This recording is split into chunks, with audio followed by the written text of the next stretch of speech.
अध्यक्ष महोदय, मैं प्रस्ताव करता हूं कि हम श्री मनोहर लाल मुख्यमंत्री के नेतृत्व वाले हरियाणा मंत्रिमंडल में अपना अविश्वास व्यक्त करते हैं।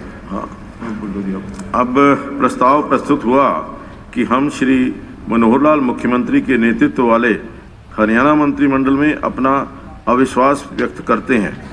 अब आप अविश्वास प्रस्ताव पर बोलना शुरू करें। अध्यक्ष महोदय, अविश्वास प्रस्ताव पे पहले मैं बोलना शुरू करूं, उससे पहले दिल्ली के बॉर्डर पे मिनट बता दो 250 से ज़्यादा किसान शहीद हो गए। वो कौन है किसान? उनके भाई, उनके बाप हमारी सीमाओं पर रक्षा करते हुए शहीद हुए और वो वहाँ पर शहीद हुए। उनके लिए मैं श्रद्धांजलि अर्पित करता हूँ। मैंने शोक प्रस्ताव में ये रखा था, लेकिन मैंने अखबार में ये पढ़ा कि आपने उनके नाम नहीं डाले। हालांकि सबके नाम मैंने टेबल किए थे। एक तो मेरा आपसे आग्रह है उन शहीदों का नाम इंक्लूड किया जाए उसमें सबको। और संवेदनहीनता का तो आपके सामने है। यहाँ इनके मंत्रियों के ऐसे बयान आए हैं, कोई कह रहा है ये तो कुदरती मर गए, कोई कह रहा है पाकिस्तानी है, कोई कह रहा है चीनी है, कोई कह रहा है पाकिस्तानी है, और कोई कह रहा है खालिस्तानी है, कोई कह रहा है आतंकवाद है। और मुख्यमंत्री जी ने कहा कि केवल वो तो पंजाब के हैं। तो एक बात मैं पूछता हूँ कि केवल पंजाब के हैं? कल महिला दिवस की बात हुई, महिला दिवस पे बात हुई, मुख्यमंत्री जी ने कहा अरे वो महिलाएं नहीं है क्या जिनकी, जो हमारी बहन बेटियां वहाँ बैठी हैं, जिनके शौचालय भी, बिजली के कनेक्शन भी काट दिए गए, उससे ज़्यादा क्या शर्म की बात है? इस किस्म के बयान आए हैं। मान्यवर, ये जो सरकार है ये बहुमत की सरकार नहीं। 2019 में बहुमत नहीं मिला था भारतीय जनता पार्टी को, लेकिन एक और पार्टी जो है उसकी बैसाखियों पे सरकार बनी। कौन सी पार्टी बनी? जो क्या कह के आए, क्या वायदे किए, क्या मैनिफेस्टो उन्होंने किए, ये आपके सामने है। मैं उसकी चर्चा करूंगा। वो पार्टी जो इनको जमुना पार करने की बात कह रही थी, आज यार बन रही है। 175 पार करने की बात कह रही थी, एक जमुना पार करने की बात कह रही थी, आज दोनों कुर्सी के लालच में सहयोगी बने हैं आपके सामने। मैं उप मुख्यमंत्री जी कल बोल रहे थे, दुष्यंत जी, तो उन्होंने एक बात कही, मैं बड़ा हैरान हुआ इनकी बात से। इन्होंने कहा कि चौधरी देवीलाल कहते थे किसानों को समझाया नहीं जा सकता, बकाया जा सकता है। वो मेरे बुजुर्ग थे, बेशक हम राजनीतिक विरोधी रहे हैं, कभी हमने ऐसी बात नहीं कही। क्या आप उन्हीं के उस पर चल रहे हैं? जितना बहकाने का काम किया है, जो आपके मैनिफेस्टो में आया है, सब बहकाने उन्हीं की पत्तियों पे चल रहे हैं क्या? मैं आपके इनसे पूछना चाहता हूँ, उन्हीं का पालन कर रहे हैं? ये सरकार लोगों का विश्वास खो चुकी है, पूर्ण रूप से खो चुकी है। जब ये गाँव में हलकों में नहीं जा सकते और हेलीकॉप्टर लेके कोई कैमरा में जाता है, वहाँ हेलीकॉप्टर लैंड नहीं किया जाता। कोई हेलीकॉप्टर लेके चौटाला में जाता है, ना उचाना में जाता है, वहाँ हेलीकॉप्टर नहीं लिया जाता। तो आज का हरियाणा की सरकार की क्या स्थिति है? इतिहास आपने पढ़ा होगा अध्यक्ष महोदय। इसकी तुलना मुगल का जो आखिरी शासक था शाह आलम की सरकारों से किया जा रहा है। सल्तने शाह आलम अज दिल्ली ता पालम, मतलब दिल्ली से पालम तक ही जा सकते थे वो, वैसे शाह आलम थे। तो आज सरकार की स्थिति है, सरकार मनोहर का सिलसिला आज चंडीगढ़ तक पंचकुला, मतलब 26 तारीख को झंडा फहराने पानीपत नहीं जा सके, वो पंचकुला जाके फहराया। ये स्थिति आज सरकार की है। अरे रोम जल रहा है और नीरूबासी बंसरी बजा रहा है, ये स्थिति आपके सामने है। देखिए, प्रजातंत्र में वाद विवाद, संवाद, समाधान, ये तरीके होते हैं। अध्यक्ष महोदय, हम एक प्राइवेट मेंबर बिल लेके आए, आपने उसको रिजेक्ट किया। मैं पूरा सम्मान करता हूं आपका। आपने उसको रिजेक्ट किया किस बात के लिए? कि ये कृषि कानून का जिक्र किया है, ये केंद्र का विषय है और इनका स्टे हुआ है, आपके एम्स ऑब्जेक्ट में लिखा हुआ है, ये लिखा है। लेकिन जो बिल का बॉडी जो है उसमें वो they were not part of bill body. Bill body में क्या था? बॉडी में एक ही था जो एमएसपी, ये भी कह रहे हैं, हम भी कह रहे हैं, यही था कि एमएसपी से कोई भी कॉन्ट्रैक्ट फार्मिंग करे तो या कोई खरीदे, एपीएमसी में अमेंडमेंट लाना था, उसको सजा का प्रावधान हो। यही तो थी एमएसपी की। आपके बहुत सारे साथियों ने कल ये कहा, इनके जेजेपी के विधायक ने कहा कि एमएसपी होना चाहिए। प्राइवेट मेंबर हम लेके आए थे आपके सामने।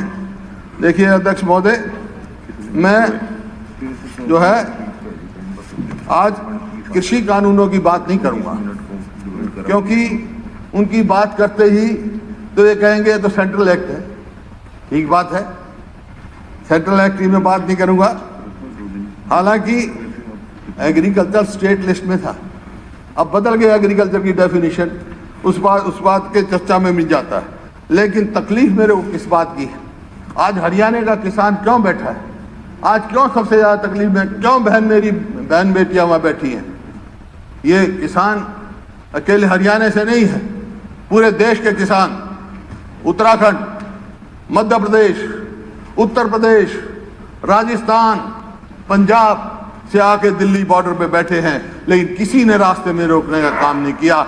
इस सरकार ने, हरियाणा सरकार ने सर्दियों में वाटर कैनन, पीपली में लाठीचार्ज, आंसू गैस, जो सड़क बनाने का काम करते हैं, सड़क खोदी गई। ये केवल हरियाणा सरकार के सिवाय किसी ने नहीं किया। इस वास्ते आज ये सरकार जो है बिल्कुल लोगों का विश्वास खो चुकी है। मतलब पुलिस को बांस की लाठियों की जगह लोहे की लाठियां दी गई। इनको ये समझना चाहिए किसान का सर फालूद का बना हुआ है, लोहे की लाठियों से नहीं फूट सकता है इस किसान का सर। ये बात आज सवाल ये है, किसान क्यों बैठा है? क्योंकि इन्हीं के वायदे की बात पे, इनके मैनिफेस्टो आप उठा के देखें, एमएसपी का वायदा, जेजेपी के मैनिफेस्टो में यह है न्यूनतम समर्थन मूल्य की पर फसल खरीदने का मूल्य कानून बनाया जाएगा और फसल की खरीद पर 10% या 100 रुपए प्रति क्विंटल बोनस दिया जाएगा। ना कानून बना, ना 10% मिला, ना 100 रुपए बोनस मिला। बीजेपी का है 2014 में कहा किसानों की फसलों का दाम 50% मुनाफे के साथ दिए जाएंगे। फिर कहा 2019 में हर फसल की खरीद न्यूनतम समर्थन पर खरीद सुनिश्चित की जाएगी। अब कह रहे हैं ये करते हैं, और ये कहा दुगनी आमदनी होगी।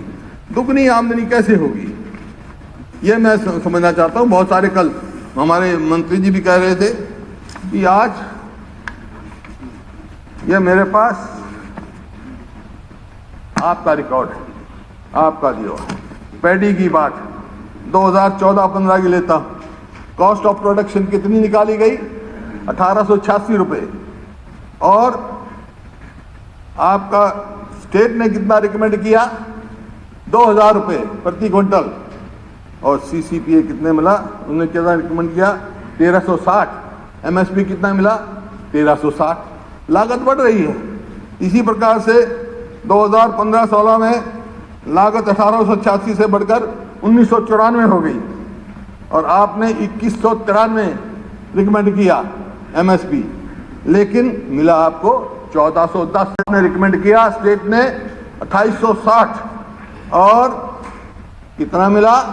1550। इसी प्रकार से 19-20 में 2677 लागत आ गई, और आपने रिकमेंड किया 2650 या 2750 के बीच में कीमत दी जाए किसान को, लेकिन मिला कितना?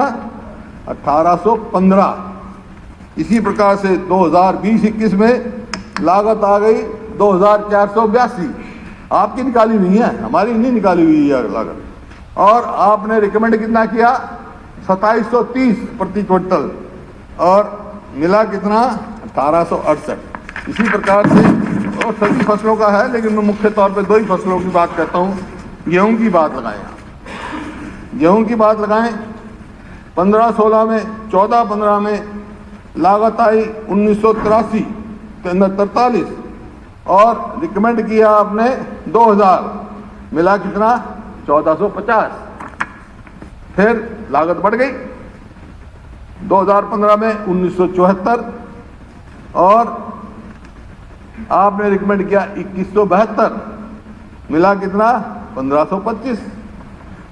और 17-18 में लागत आई 2050 और आपने रिकमेंड किया 2469, मिला कितना 1785।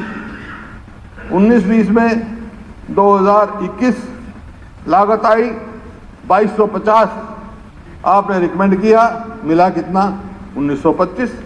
इसी प्रकार से 20-21 में 2083 लागत आई और आपने कितना रिकमेंड किया 2290 और मिला कितना 1975। तो कैसे हुई दुनिया में? फर्टिलाइजर पे 5% टैक्स, पेस्टिसाइड्स पे मैं आपको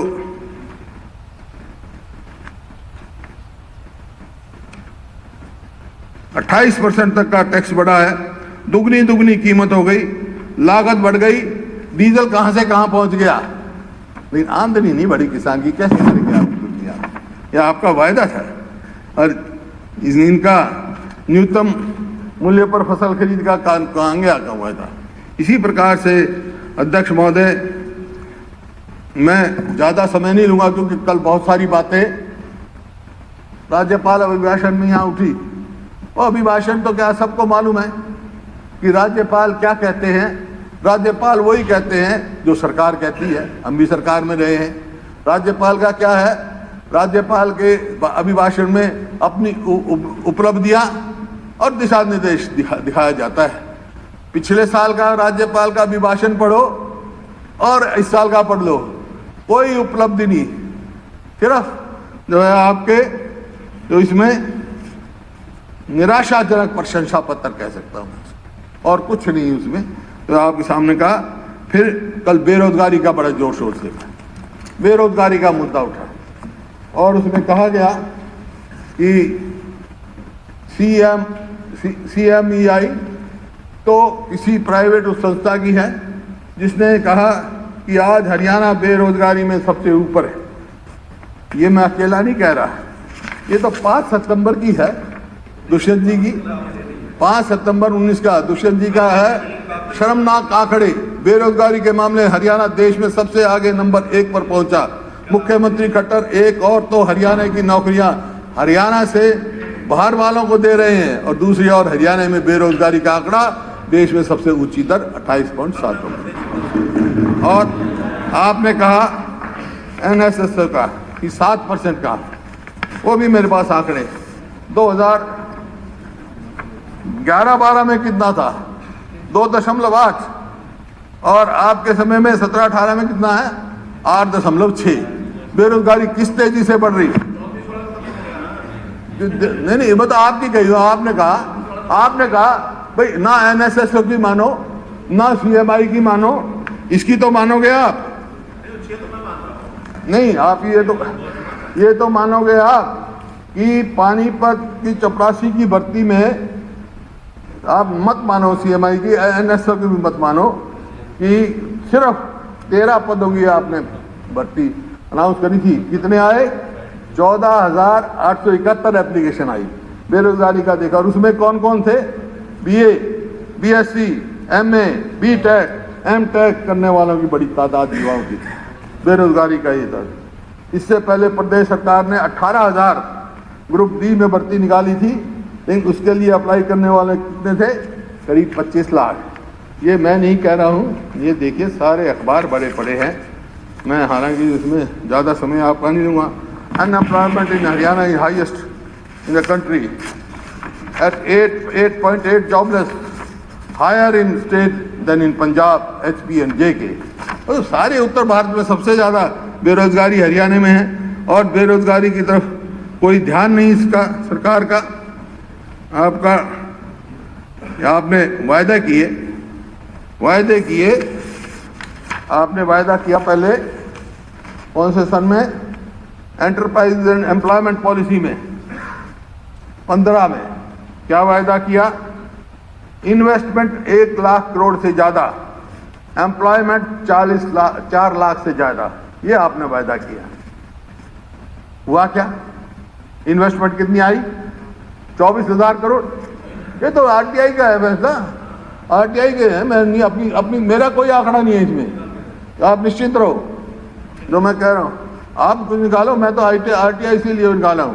और एम्प्लॉयमेंट कितनी मिली? 32,030 को, ठीक है। फिर ईपीपी 20 आ गया, अब ये आपने फिर दे दिया, ये दे दिया ईपीपी 20। उसमें क्या किया? एम्प्लॉयमेंट 5 लाख की, इन्वेस्टमेंट 1 करोड़। तो मेरा आपसे यही कहना है, साथ में समेट ले जाओ अपने झूठे वायदों को, अगले चुनाव में भी तुम्हें फिर इनकी जरूरत पड़ेगी। ले जाओ, क्योंकि हर बार ये आप वायदे करोगे, साथ ले जाओ। फिर आप देखते हैं स्पेल डिजास्टर इंडस्ट्री, FICC कह रही है। फिर अलार्मिंग डिक्टेट, हिंदू अखबार कह रहा है। बैड जॉब, इंडियन एक्सप्रेस कह रहा है। हरियाणा, मैं सैद्धांतिक रूप में खिलाफ नहीं हूं उसके, लेकिन जो 15 से 5 किया है ना, उसके खिलाफ हूं मैं। और 75% सब में करो। हरियाणा में निजी नौकरियों में आरक्षण समझ से परे, निर्मला जी कह रही हैं, ये मैं नहीं कह रहा हूं, आपकी पार्टी वाले कह रहे हैं। Is Haryana act legal? ये आपके सामने है, क्योंकि प्रमाण पत्र में जो आपने फेरबदल की है, और कल ये कहा आपने, एक तरफ तो सरकार 25-75% की रिजर्वेशन की बात करती है, एक तरफ रेजिडेंट का जो है 5 करता है। ये किसने सलाह दी? कहां से आया ये? क्या इसका मकसद है?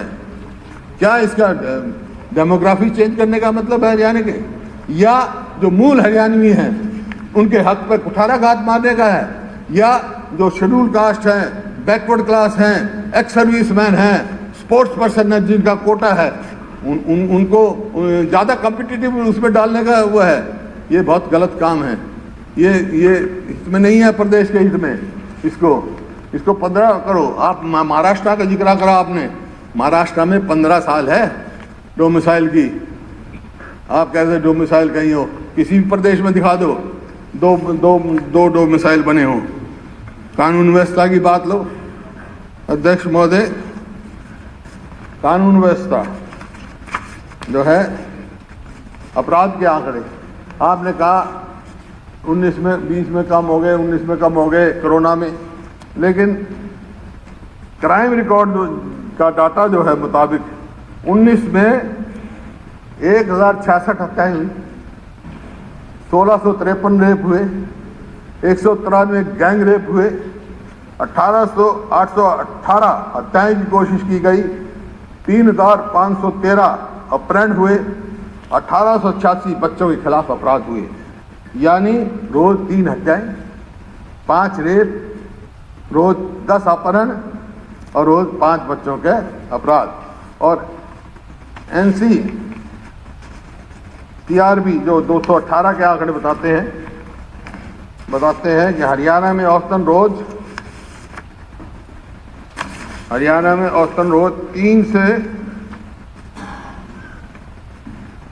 3 से 4 हत्याएं, 5 से 6 रेप, 50 वाहन चोरी, 54 चोरी, डकैती, लूट और फिरौती जैसी वारदात होती हैं।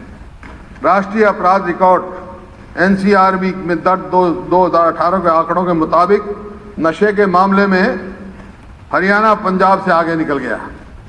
हरियाणा में NDPCS के 2587 मामले सामने आए, जो उत्तर भारत में सबसे ज़्यादा है।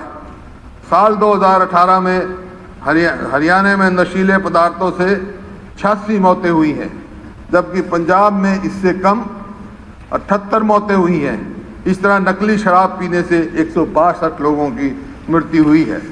2020 का आधा साल तो लॉकडाउन में गुजर गया। पूरा हरियाणा एक पुलिस स्टेट बना हुआ था, फिर भी लॉकडाउन के दौरान धड़ल्ले से शराब की तस्करी हुई।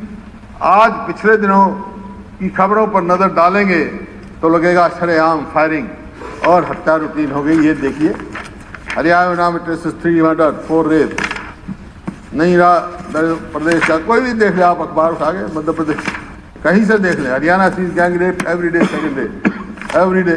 बेटियों की सुरक्षा चुनौती 1774, इतनी कुर्मे, क्राइम रिपोर्ट, सब आप कोई भी इसमें दिखा दें। और घोटालों की तो आपने लाइन लगाई हुई। घोटाले के मैं सारे डिटेल में जाता, लेकिन मैं गिरदावरी से घोटाला शुरू हुआ। गिरदावरी घोटाला, मुआवजा घोटाला, रैक्सील दवाई खरीद घोटाला, गॉल वॉल्यूम सीड्स घोटाला, बावल भूमि अवार्ड घोटाला, नई औद्योगिक नीति घोटाला, सरस्वती कुंज घोटाला, मेंबरशिप का, धान और बाजरा खरीद घोटाला, कपास बीज व नकली कीटनाशक खरीद घोटाला, फसल बीमा घोटाला, भूमि अधिग्रहण घोटाला, मीटर खरीद घोटाला। चलिए आप बोल लेना, फिर मैं बता रहा हूँ। मेरे को आदत नहीं है, ये तो आपकी अखबारों में आई मैं पढ़ रहा हूँ। मीटर खरीद घोटाला, अवैध माइनिंग घोटाला, जो आपने खुद स्वयं स्वीकार किया हुआ है। गुड़गांव मेट्रो रूट बदलाव घोटाला, हाइडल प्रोजेक्ट घोटाला, रोडवेज घोटाला जो आपने किलोमीटर स्कीम चलाई थी, SCS में नौकरी, आटा घोटाला, हरियाणा में सरकारी संरक्षण में वो हुआ, रोडवेज फर्जी टिकट घोटाला, छात्रवृत्ति घोटाला, मीटर खरीद घोटाला 2, शराब घोटाला, धान घोटाला, रजिस्ट्री घोटाला। घोटालों की और बहुत हैं, और क्या क्या। असल में मैं आपको नहीं कह रहा हूँ, आपके नहीं, आपके साथ तो ये बन गई। हरियाणा के लोगों में देखो, एक गांव में सांग आ गया, ले आया कोई, और वो सांगी बेसुरा था। तब वो सब बेसुरा सांग गाने लग गया, तो एक बुढ़ा लाठी लेकर स्टेज के चारों तरफ घूमने लग गया। तो सांग जो गा रहा था वो डर गया, वो चुप हो गया। खट्टर साहब ध्यान से सुनो आप। वो डर गया तो उसने कहा, बुढ़े ने, भाई तेरे तक कुछ नहीं कहता, मैं तो उसको तलाश कर रहा हूँ जो लाया था सांग, जिसने राज बनाया था तेरा, उसको देख रहा हूँ। जो सांग लाया था उसको देख रहे हैं लोग। जब तो घरों में नहीं घुसने दे रहे, जब तो गाँव में नहीं बढ़ने दे रहे। अरे नहीं, बात ये है खट्टर साहब, मैं पिछले 5 साल की बात नहीं कर रहा हूँ, मैं पिछले 5 साल की बात नहीं कर रहा हूँ, मैं 1 साल की बात कर रहा हूँ। हो गया एक आदमी कि मेरे को ट्रैक्टर चाहिए, तो नंबरदार से पूछा, भाई, बोला जी इसकी तो मौज है, इसे सब कुछ है, ट्रैक्टर खड़ा है, सब कुछ है, इसको कोई जरूरत नहीं, कर जाएगी। बोला अच्छा। उसने कहा, जैसे आपने इनको पहले 4 कर लिया ना, कि भाई तन्ने मेरे साथ क्यों नहीं दिया भाई। बोला अच्छा, आप जब फिर कह दे, फिर दरखास्त दे दे, मैं काम कर दूंगा तेरा। तो बोला फिर दरखास्त दे दी। दरखास्त दे के जब आया एप्लीकेशन, तहसीलदार वही, नंबरदार वही, दरखास्त देने वाला और वही तहसीलदार। तहसीलदार बोला हाँ भाई। बोला जी इसको कर्जा दे दो। मैंने बोला 1 हफ्ते तो पहले कह रहा था इसकी मौज हो रही है, अब तू फिर आ गया। बोला तहसीलदार साहब जिसा खड़ा नाश हुआ इसके 1 हफ्ते में देखा मैंने, जैसे 1 साल में तुम्हारा खड़ा नाश हो गया इस सरकार का। लोग आज जा नहीं सकते, आप जा सकते हो, आप अपने हल्कों में नहीं जा सकते, ऐसा मैंने कभी सुना नहीं था। ऐसा बताओगे क्या? तो दुनिया नहीं, आज ही क्यों बताओगे? मेरे से बता रही जो मैं समझता हूँ वो मैं ना पूछता हूँ, मैं पूछता हूँ, नहीं ना मैं पूछता हूँ, ना बताने की जरूरत, क्योंकि आपका बहुमत है। बहुमत के मध्य पे आप, मैं सुन भी लूंगा, आप बता भी जाओगे, हाथ भी खड़े कर लोगे, लेकिन अपने हल्के में जाके दिखाओ, कोई उचाना में जाके दिखाओ, तो कोई वहां जाके दिखाओ, तो कैमरा में जाके दिखाओ, फिर मैं मान जाऊंगा। अपने हल्का में जाके ये अपनी उपलब्धि जो आपने गाई ने कहा था, ये अपने लोगों में जाके बताओ भाई हमने बहुत अच्छा काम किया है, तो मैं आपको श्रेय दूंगा, आपका वाह करूंगा। इन्हीं शब्दों के साथ मेरा प्रस्ताव है कि अविश्वास प्रस्ताव पास किया जाए। और जितने और विधायक है, एक और मेरा निवेदन, स्पीकर साहब, मैंने आपका बयान पढ़ा है, वो ऐसे स्पीकर साहब को देना नहीं चाहिए क्या कि जो विप डिफाई करेगा उसको डिसमेंबर किया जाएगा। रूल्स रूल्स ठीक है, रूल्स रूल्स तो वो नहीं, मैंने तो रूल्स पूछे हैं, उन्होंने रूल्स पूछे, मैंने रूल्स बताए हैं। उसको बाद में पूछेंगे ना। नहीं, प्रेस वाले अगर रूल्स पूछते हैं कि करेगा का क्या असर है, मैंने वो बताया। मेरा सभी से निवेदन है कि आप सीक्रेट वोटिंग कराओ, सीक्रेट वोटिंग कराओ, ये सीक्रेट वोटिंग कराओ। जो पता है, ये विप के द्वारा वोटिंग कराते हो, पता लग जाएगा कौन कहाँ खड़ा है।